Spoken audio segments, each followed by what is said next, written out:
Il faut 10 millions de clubs d'entraide en France pour détruire votre cuirasse caractérielle.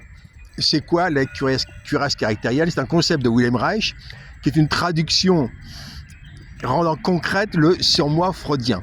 La cuirasse caractérielle, c'est par exemple la croyance en la méritocratie, l'absurde croyance en le fait d'accumuler des bonnes notes, des diplômes pour avoir un sursalaire, pour faire quoi?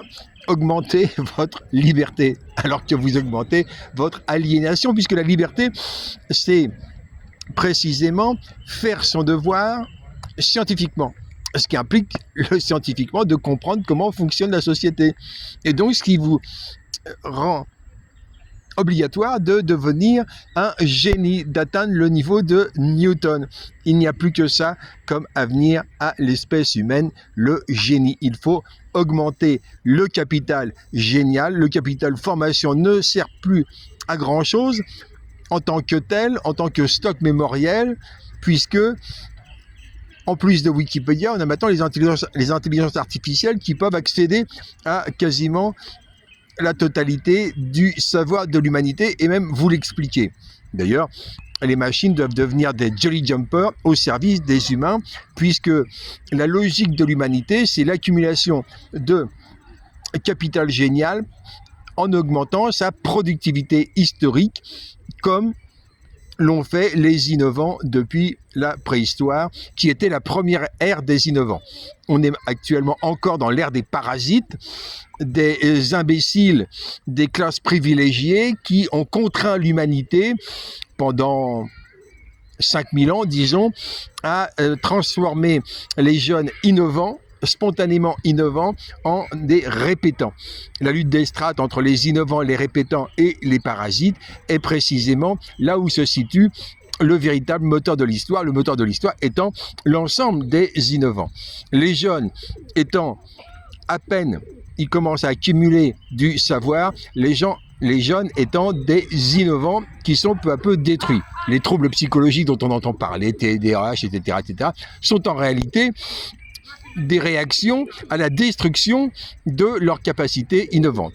Si vous avez une idée neuve, notez-la aussitôt tous les jours. Vous êtes des proto-génies et vous devez l'assumer. Maintenant, comment, j'en reviens au départ, comment protéger votre capital génial et comment détruire votre surmoi, votre cuirasse caractérielle? Eh bien, participer à des manifestations pré-révolutionnaires est une bonne chose, sauf que il faut à chaque fois l'auto-organisation, c'est ça qui est fondamental. Et donc, former des clubs d'entraide, des clubs de 4.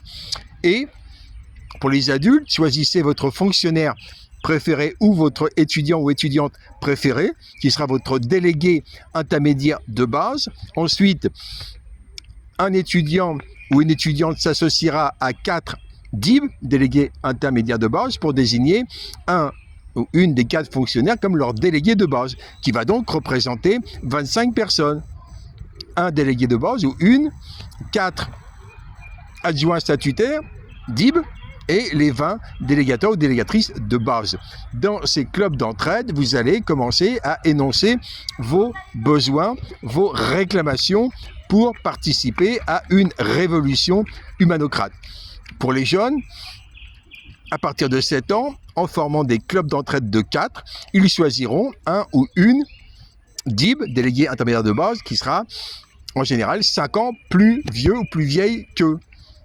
Ce sera un ou une collégienne qui représentera ces 4 élèves de CP.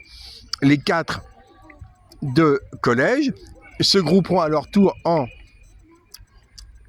club d'entraide pour choisir un ou une élève de terminale. Puis 4 élèves de terminale choisiront un ou une étudiant ou étudiante prépa Sciences Po. Et 4 prépa Sciences Po choisiront un ou une élève de Sciences Po. Les élèves de Sciences Po seront donc les représentants de 625 jeunes. Ce seront des délégués conseillers ou conseillères qui seront les représentants politiques des réclamations de la jeunesse, parce que la jeunesse a des réclamations à faire, à commencer par agir pour cesser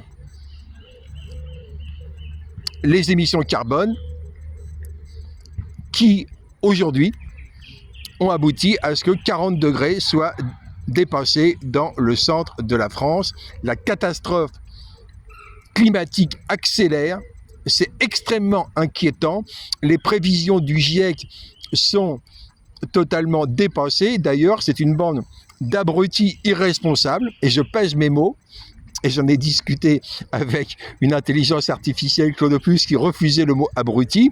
Ce sont des gens qui ont la connaissance et qui se mentent à eux-mêmes, car s'ils ne se mentaient pas à eux-mêmes, depuis 19 ans, ils auraient restreint leurs propres émissions carbone, ils auraient un maximum de 2 tonnes 4, et donc tous les membres du GIEC seraient au SMIC ou en dessous.